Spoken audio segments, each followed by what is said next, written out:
हाय प्यारे दोस्तों, आज ABCC एनीबॉडी कैन कुक आपके लिए लेकर आया है कढ़ी की एक सिंपल सी रेसिपी जो बिना प्याज और लहसुन की कढ़ी है। तो चलिए शुरू करते हैं एक प्यारी सी रेसिपी।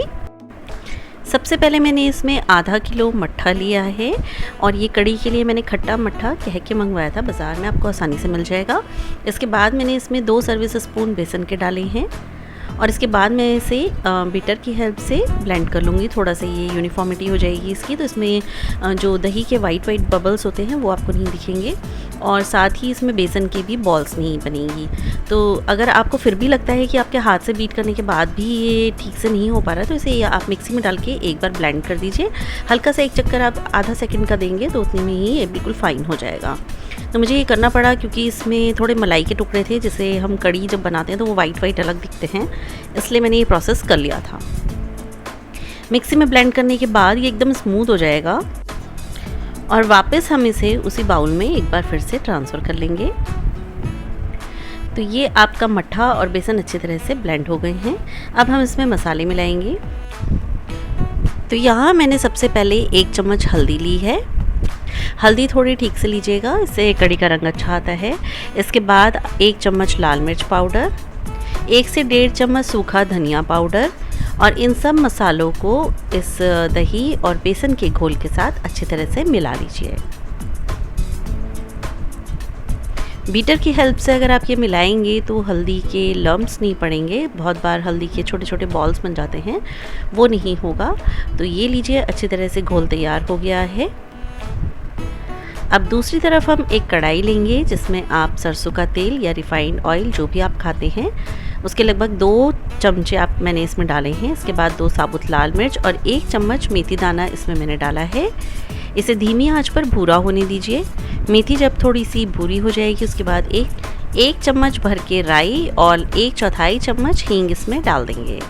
इसके बाद जो घोल आपने तैयार करा था वो इसमें ऐड कर देंगे और इसे हल्का हल्का कड़छी से चलाएंगे, क्योंकि बेसन कढ़ाई में डालते ही एकदम गाढ़ा होने लगता है।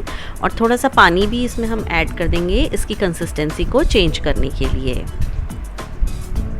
अब इसे धीमी आंच पर इसी तरह से छोड़ दीजिए। थोड़ी देर बाद कढ़ी में थोड़े से उबाल आने लगेंगे, उस टाइम पर आप इसे हल्का सा चला दीजिए ताकि बेसन तली में लगे नहीं। कढ़ी का रंग देखिए कितना सुंदर आ रहा है और ये खाने में भी बहुत स्वादिष्ट होती है। इस रेसिपी को एक बार ज़रूर ट्राई करिएगा।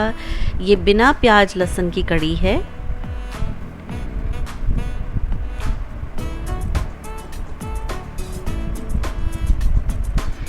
अब कढ़ी में आप उबाल आने के बाद इस स्टेज पर आप इसमें 1 चम्मच नमक डाल दीजिए।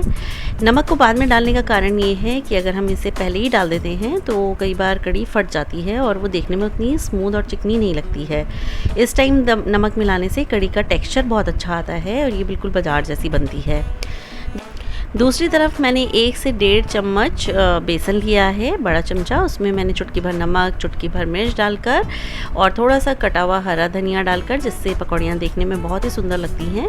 धीरे धीरे करके आप इसमें पानी मिलाइए और इसे एक घोल की तरह से तैयार कर लीजिए। थोड़ा गाढ़ा घोल बनाइए जैसा कि हम पकौड़ियों के लिए बनाते हैं।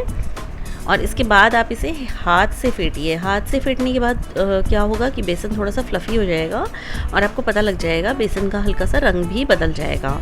तो उस स्टेज पर पकौड़ियों के लिए बेसन रेडी हो जाता है। फिर एक फ्राइंग पैन में इतना तेल लीजिए कि पकौड़ियाँ अच्छी तरह से डूब के तल जाए। डीप फ्राई करने के लिए ऑयल अपने अंदाजे से आप लीजिए और छोटी छोटी पकौड़ियाँ तेल में ऐड कर दीजिए। थोड़े छोटे साइज़ की पकौड़ियाँ हम इसलिए बना रहे हैं क्योंकि कढ़ी में डालने के बाद फूलती हैं, तो इनका साइज़ थोड़ा सा इंक्रीज़ हो जाता है।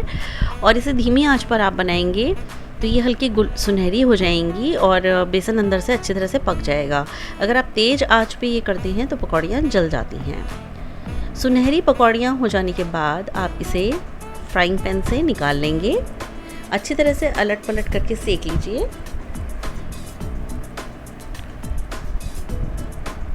और इसके बाद इसे आप अलग एक प्लेट में निकाल के थोड़ा रूम टेम्परेचर पर ठंडा कर लीजिए। ठंडा करने से होता ये है कि कढ़ी गर्म होती है, उसमें अगर आप एकदम से गर्म पकौड़ियाँ डाल देते हैं तो ये सख्त हो जाती हैं। ये एक सीक्रेट मेथड है और ये सीक्रेट स्टेप है, लोगों को नहीं पता होता है। बहुत बार वो बोलते हैं कि पकौड़ियाँ हार्ड हो जाती हैं, उसे मुलायम कैसे करें। तो ये एक स्टेप है जहाँ पर आप ध्यान रख सकते हैं कि कढ़ी गर्म है, लेकिन पकौड़ियों को रूम टेम्परेचर पर ठंडा करने के बाद ही कढ़ी में डालें। और लीजिए कड़ी तो हमारी पक के तैयार हो चुकी है और पकौड़ियाँ भी ठंडी हो गई हैं। इसे मैं कड़ी में ऐड कर देती हूँ और हल्का से एक उबाल आने का इंतज़ार करते हैं।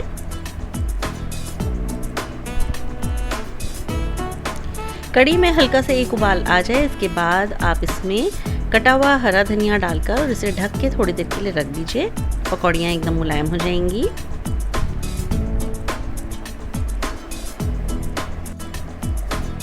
तो लीजिए स्वादिष्ट कड़ी बिल्कुल अच्छी तरह से तैयार हो चुकी है और इसके ऊपर हम डालेंगे देसी घी का तड़का।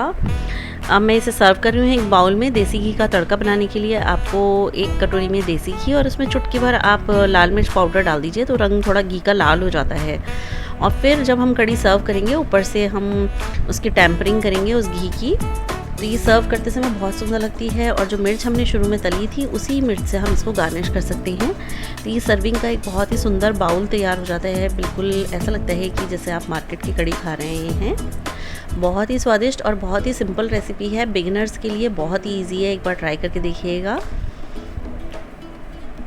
इसके साथ एक जो बेस्ट कॉम्बिनेशन है वो ये है कि अगर आप किसी का डिनर कर रहे हैं या लंच कर रहे हैं, आप कड़ी बनाना चाहते हैं, तो मिक्स वेज और राइस के साथ आप इसे सर्व करिए। साथ में पापड़ और रोटी आप सर्व करेंगे तो एक अच्छी मील तैयार हो जाती है, एक अच्छा ऑप्शन हो जाता है। तो लीजिए स्वादिष्ट कड़ी तैयार है। मेरे जितने भी फ्रेंड्स हैं उनको मेरे हाथ की कड़ी बहुत पसंद है। ये एक बार ट्राई करिए और बने रहिए मेरे चैनल के साथ। चैनल को सब्सक्राइब करना ना भूलिए ताकि आने वाले नोटिफिकेशंस आपको मिलते रहें।